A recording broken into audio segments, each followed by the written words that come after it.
Welcome to Sri சமையல். இன்னைக்கு ஜவ்வரிசியை வச்சு ஒரு கொழுக்கட்டை தான் பண்ண போறோம். வாங்க எப்படி பண்றதுன்னு பார்க்கலாம். ஸ்டவ் ஆன் பண்ணி கடாய் வச்சுக்கோங்க. கடாய் நல்லா சூடாகட்டும்.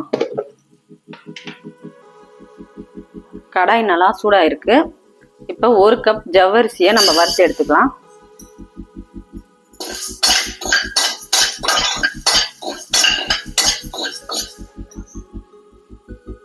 ஜவ்வரிசி இப்போ நல்லா வறுபட்டு வந்திருக்கு. ஸ்டவ் ஆஃப் பண்ணிடலாம். ஜவ்வரிசி நல்லா ஆறி இருக்கு. நம்ம இப்போ பவுடர் பண்ணி எடுத்துக்கலாம்.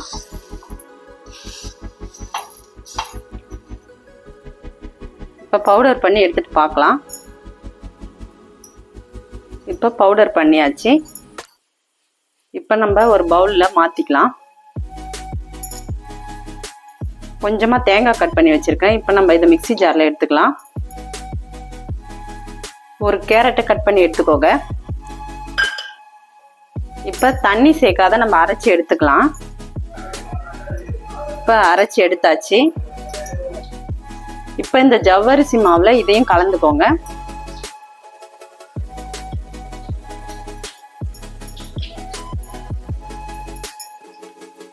இப்போ அரிசி மாவு 2 ஸ்பூன் கலந்துக்கலாம். இந்த கப்பால் ஒரு 1/2 கப் நாட்டு சக்கரை சேர்த்துக்கலாம். ஏலக்காய் பொடி கொஞ்சமாக சால்ட், தண்ணி கொஞ்சமாக தெளித்து இந்த மாதிரி பிசைஞ்சு எடுத்துக்கோங்க. தண்ணி அதிகமாக சேர்க்காதீங்க.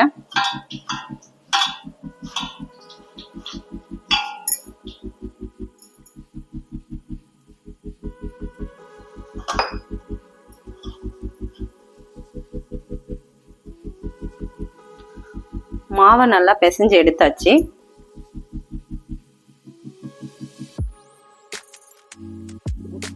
இப்போ நம்ம இட்லி பிளேட்ல கொழுக்கட்டை மாதிரி பிடிச்சி எடுத்துக்கலாம்.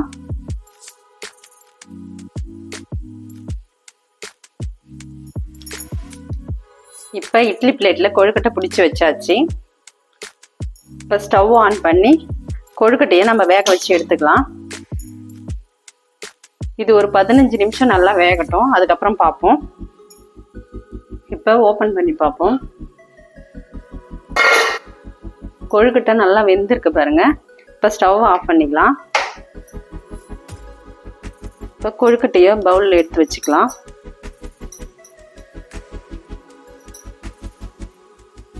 இப்போ சூப்பராக ஜவ்வரிசி கேரட் கொழுக்கட்டை ரெடியாக இருக்கு பாருங்க. இது மாதிரி ஹெல்த்தியான ஸ்நாக்ஸை ஈவினிங்கில் நீங்களும் உங்கள் வீட்டில் செஞ்சு கொடுங்க.